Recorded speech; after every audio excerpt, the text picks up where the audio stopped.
بسم اللہ الرحمن الرحیم الصلاۃ والسلام علیک یا رسول اللہ الصلاۃ والسلام علیک یا نبی اللہ الصلاۃ والسلام علیک یا حبیب اللہ وعلی آلک واصحابک یا نور اللہ صلی اللہ تعالی علیہ وسلم۔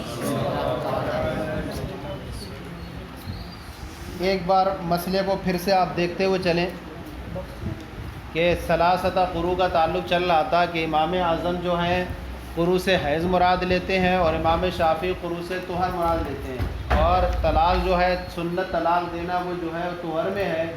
اور امام اعظم کے نزدیک جو عدت گزاری جائے گی وہ حالت حیض سے گزاری جائے گی۔ امام شافعی کے نزدیک جو ہے طلاق بھی طہر میں دی جائے گی اور عدت بھی طہر میں گزاری جائے گی۔ اس اعتبار سے پھر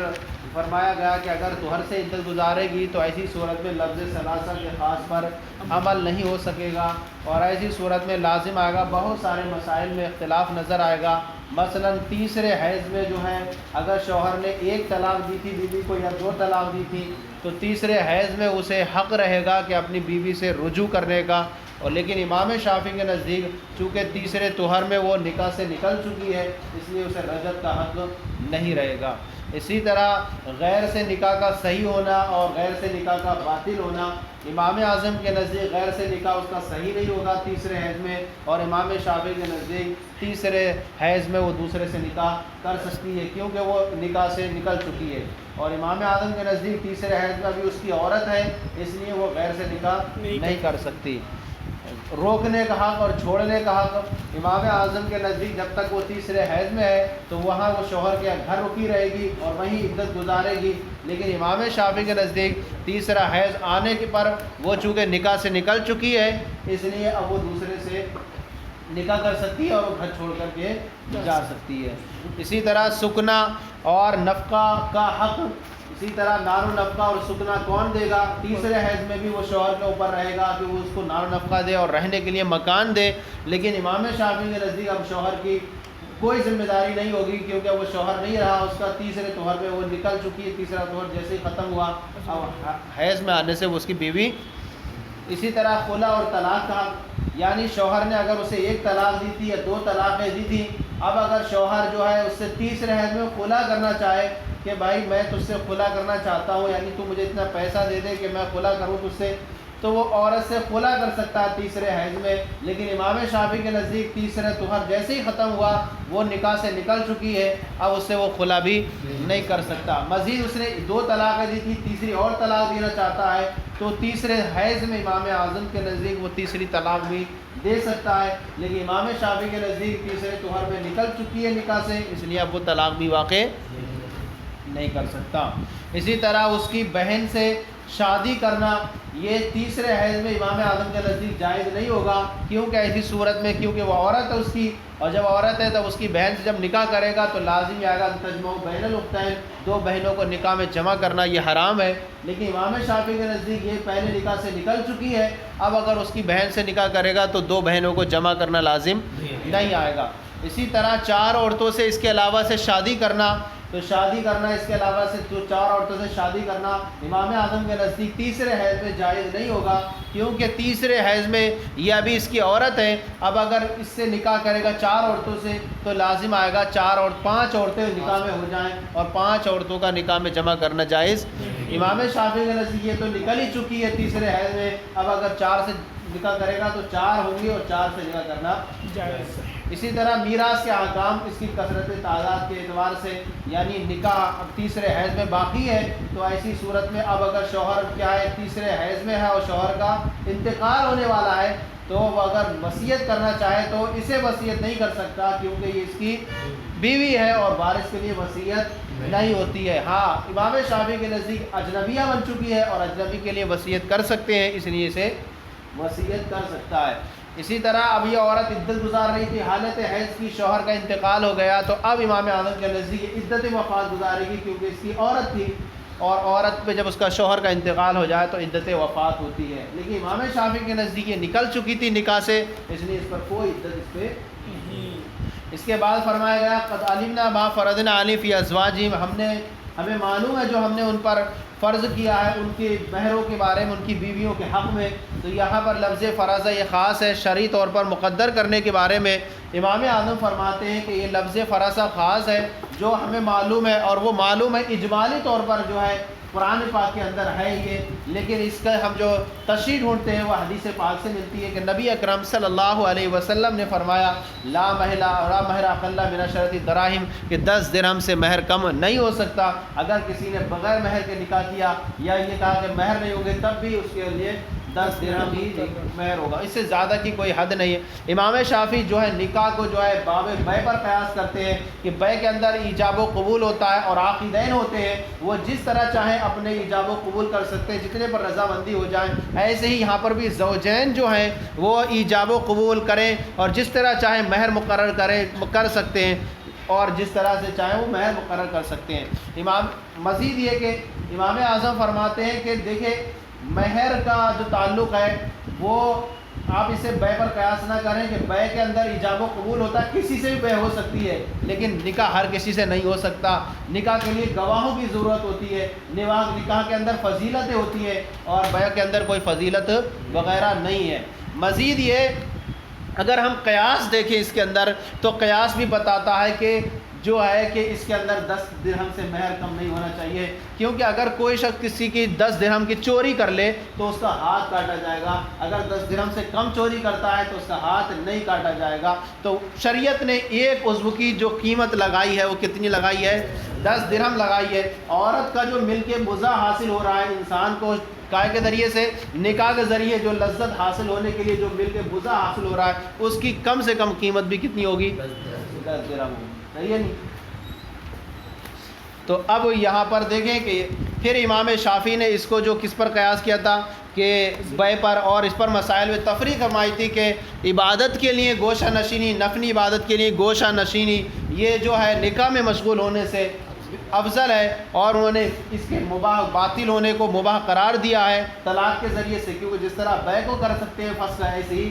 اسے بھی کر سکتے ہیں جس طرح سے چاہیں، ایک دے دے ایک، چاہے ایک ہی مرتبہ میں۔ جو ضمنی کی تیاری کے لیے کیا ان کا کیا کرنا؟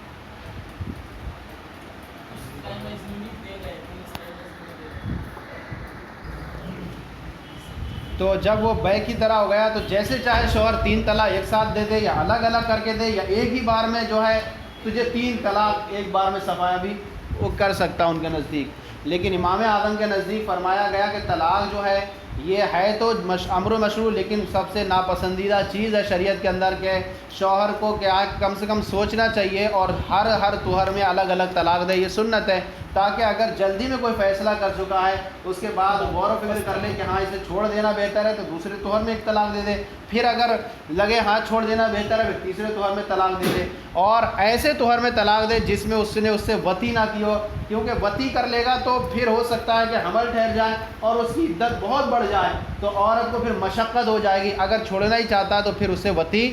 وغیرہ بھی نہ کرے۔ امام اعظم نے، امام شافعی نے اسے جو ہے خلا کے ذریعے فسخ کے قابل بنایا۔ کیا کہنا ہے؟ خلا کے ذریعے اگر کسی نے خلا کر لی عورت سے 10,000 روپے لے کر تو یہ نکاح بالکل فسخ ہو گیا۔ کیا ہو گیا؟ فسخ ہو گیا۔ اب اگر وہ دوبارہ اس سے نکاح کرے گا، شادی کرے گا تو وہ 3 طلاق کا مالک رہے گا۔ لیکن امام اعظم کے نزدیک یہ جو ہے خلا کے ذریعے فسخ کے قابل، خلا ہمارے نزدیک طلاق بائن ہوا کرتی ہے، لہذا اگر شوہر نے اسے خلا کر لی اور بیوی کو چھوڑ دیا خلا کے ذریعے، اب اگر وہ اس سے دوبارہ سے اگر اسے لوٹانا چاہے تو ابھی اس کے لیے 2 طلاق کا وہ اسے حقدار رہے گا، لیکن اگر اس نے پہلے 2 طلاق دے دی تھی اور پھر خلا کی تو اب اس کی ساری جو تھی وہ قاعدے سب ختم ہو گئی، اس کے پاس اب حقدار نہیں رہا۔ اب اگر دوبارہ سے نکاح کرے گا یہ تو نئے سرے سے کیا ہوگا؟ طلاق کا مالک رہے گا۔ اس کے بعد فرماتے ہیں وَكَذَلِكَ قَوْلُ تَعَالَى حَتَّى تَنكِحَ زَوْجًا غَيْرَهُ،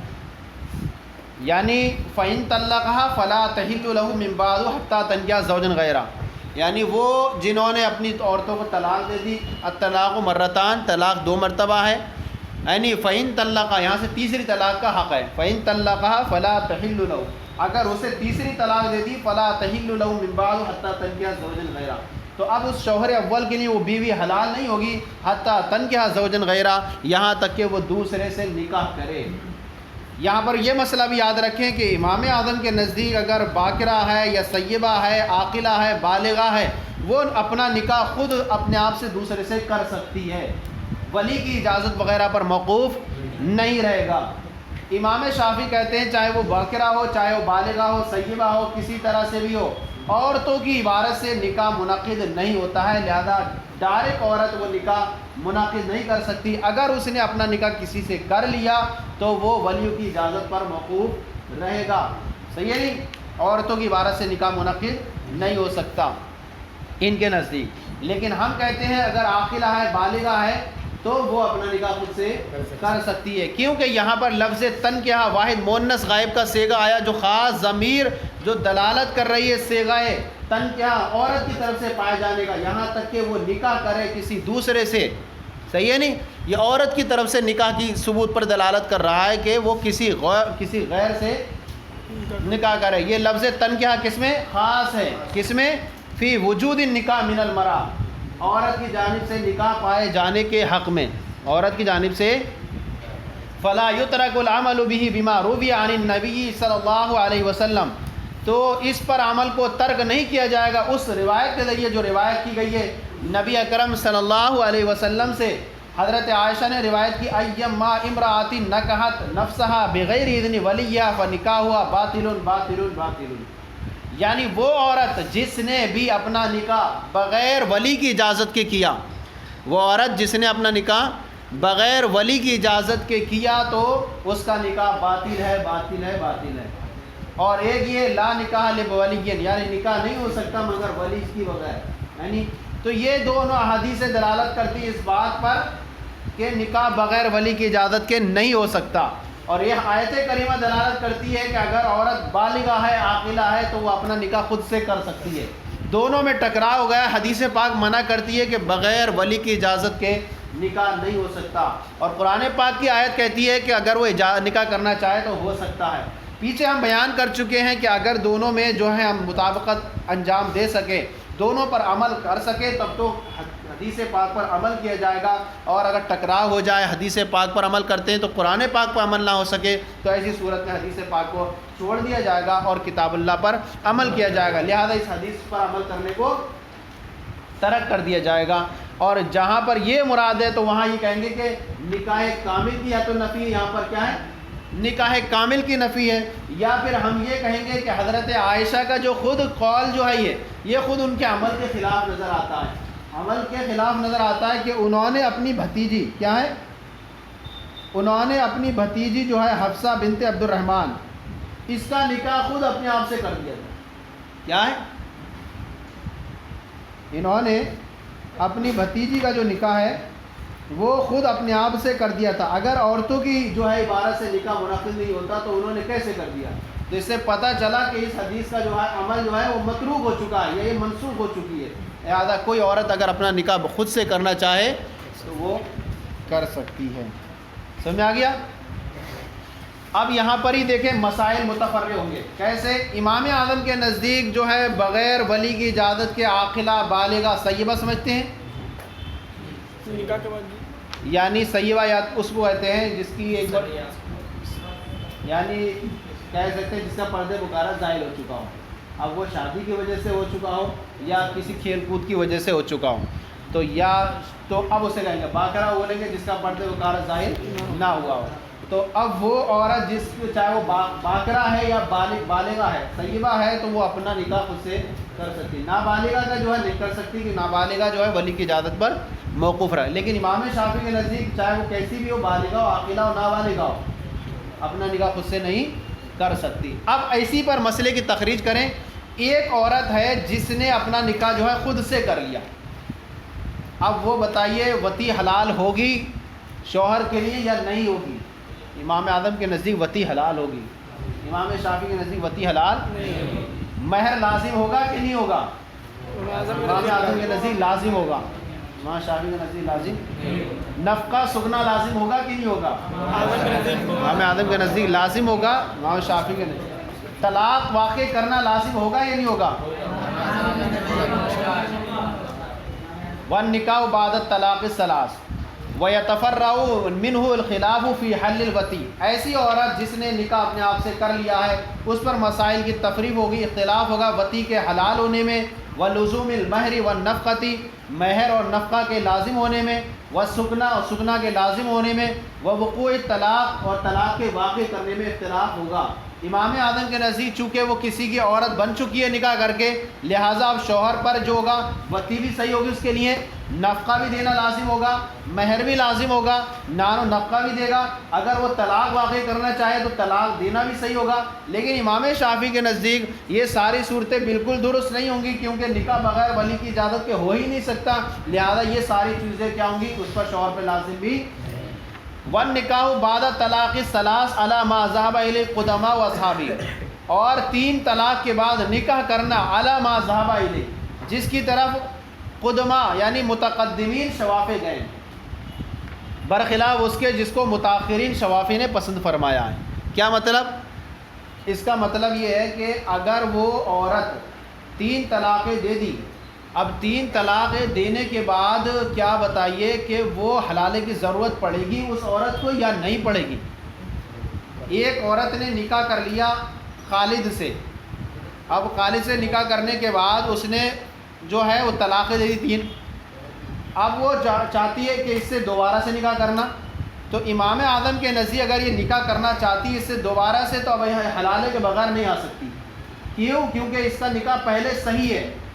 اور امام شافعی کے نزدیک چونکہ وہ پہلا نکاح صحیح نہیں ہوا تھا، لہذا اب یہ نکاح کرے گی تو یہ گویا کہ نئے طریقے سے اب نکاح ہو رہا ہے اس کا، وہ پہلے والا نکاح جو ہے معتبر نہیں تھا۔ تو یہی کہہ رہے ہیں والنکاح بعد طلاق الثلاث، اور نکاح کرنا 3 طلاقوں کے بعد علی ما ذهب الیہ القدماء واصحابی، جس کی طرف جو ہے متقدمین شوافع گئے، متقدمین شوافع گئے اس بات کی طرف کہ اگر وہ دوبارہ نکاح کرے گی اس شوہر سے 3 طلاق کے بعد تو وہاں پر حلالے کی حاجت نہیں ہوگی، کیونکہ گویا کہ وہ پہلا نکاح ہوا ہی نہیں تھا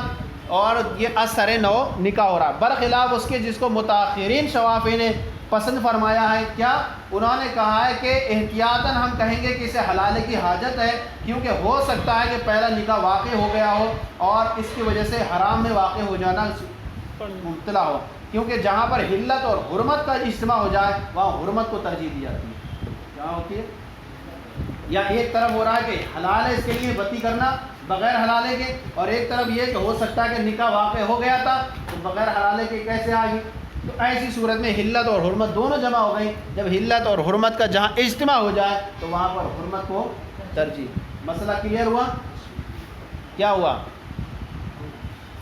مسئلے کو پہلے ذہن میں رکھ لینا کہ اصل اختلاف کس چیز میں ہے کہ عاقلہ بالغہ سیبہ نے اگر بغیر ولی کی اجازت کے نکاح کر لیا تو امام اعظم کے نزدیک جائز ہوگا اور امام شافعی کے نزدیک جائز نہیں۔ وہ حدیث پاک سے استدلال کرتے ہیں، ہم کہتے ہیں اگر عمل ہو سکے گا تو عمل کریں گے، ورنہ کتاب اللہ پر عمل کریں گے اور حدیث پاک پر عمل کو ترک کر دیا جائے گا۔ تو یہاں پر ہم کہتے ہیں اگر حضرت عائشہ نے روایت کی ہے، لیکن حضرت عائشہ کا ایک قول خود جو ہے ان کا عمل جو ہے اس کے خلاف نظر آتا ہے کہ انہوں نے اپنی بھتیجی کا نکاح جو ہے حفصہ بنت عبد الرحمن کا نکاح خود سے کر دیا تھا۔ اگر عورتوں کی عبارت سے نکاح منعقد نہیں ہوتا تو پھر کیسے منعقد کر دیا؟ دوسرا یہ کہ جب یہ اختلاف ہو گیا تو امام اعظم کے نزدیک وطی بھی حلال ہوگی شوہر کے لیے، مہر بھی لازم ہوگا، نفقہ سگنا بھی لازم ہوگا، طلاق واقع کرے تو طلاق واقع ہونا بھی صحیح ہوگا، اور 3 طلاقوں کے بعد اگر وہ دوبارہ نکاح کرے تو اس کے لیے جو ہے حلالے کی حاجت ہوگی، اور امام شافعی کہتے ہیں کہ وہاں پر حلالے کی حاجت نہیں ہوگی کیونکہ پہلا نکاح منعقد ہی نہیں ہوا تھا، تو گویا کہ اثر طور پر نکاح کر رہا ہے۔ تو یہاں پر 2 جو ہیں گروہ ہیں، متقدمین شوافع اس بات کی طرف گئے کہ حلالے کی حاجت نہیں ہے، اور متاخرین شوافع اس بات کی طرف گئے جس طرف امام اعظم گئے کہ ہو سکتا ہے کہ نکاح ان کے نزدیک منعقد ہو چکا ہو، اس لیے جو ہے اس کے لیے حلالے کی۔ یہ ہو گیا خاص کا بیان۔ کل سے انشاءاللہ عام کے بیان کے سلسلے میں بحث عام خاص ہو گیا، خاص کے تعلق سے 3-4 مسئلے آئیں، بحثیں آئیں، اس کو ذہن میں رکھ لینا۔ لفظ ثلاثہ قروء آیا، قد علمنا ما فرضنا علیہم آیا، حتی دنیا زوج غیر آیا۔ اس طرح آیتیں یاد رکھ لیں گے آپ، اور آیتوں کے اندر ہمارا پوائنٹ کیا ہے اس پوائنٹ کو رکھیں گے تو آپ کے سارے مسئلے کلیئر ہوتے چلے جائیں گے۔ ثلاثہ قروء کے تعلق سے 7 مسائل میں اختلاف ہوا۔ قد علمنا ما فرضنا علیہم میں جو ہے نکاح مہر کے تعلق سے اختلاف ہوا، حتیٰ تنکیہ زوجن غیرہ میں وطی حلال ہونے نفقہ ہونے اس کے تعلق سے اختلاف ہوا۔ اس طرح سے جب یہ آیت ہوگی یہ یاد رکھیں گے نا تو آپ کے مسئلے ذہن میں آپ کو کرنا کیا ہے کہ کوئی بھی آیت کو یاد رکھیں اور اس کے بعد سامنے والے سے کہیں اس کے تعلق سے آپ پوری جو ہے بحث سبرد خرطاس کریں، اپنے الفاظ میں بیان کریں۔ صحیح ہے؟ دیکھیں حتیٰ تنکیہ زوجن غیرہ، یہاں تک کہ وہ دوسرے سے نکاح کرے، خاص فی وجود النکاح من المرأتی، عورت کی جانب سے نکاح پائے جانے میں یہ خاص ہے۔ کون سا لفظ تنکیہ؟ فلا یترک العمل بھی، تو اس پر عمل کو ترک نہیں کیا جائے گا اس روایت سے جو روایت کی گئی ہے کہ نبی کریم صلی اللہ علیہ وسلم سے کہ ایما امرأۃ، کہ جس عورت نے اپنا نکاح خود سے کیا بغیر ولی کی اجازت کے فنکاح ہوا باطل، تو اس کا نکاح باطل ہے۔ اور اسی پر اختلاف تفریع ہوگی، اسی پر اختلاف نکلے گا وطی کے حلال ہونے میں، مہر کے لازم ہونے میں، نفقہ کے لازم ہونے میں اور سکنا کے لازم ہونے میں، اور طلاق کا واقع ہونا اور 3 طلاق کے بعد پھر نکاح کرنا، علی ما ذهب الیہ، جس کی طرح متقدمین شوافع گئے ہیں، برخلاف اس کی طرف جس کو متاخرین نے پسند فرمایا۔ یہ عبارت تو ایسے ہے لیکن جو مسائل بیان کیے اسی طرح سے آپ کو کرنا ہے۔ صلو علی الحبیب صلی اللہ علیہ وسلم۔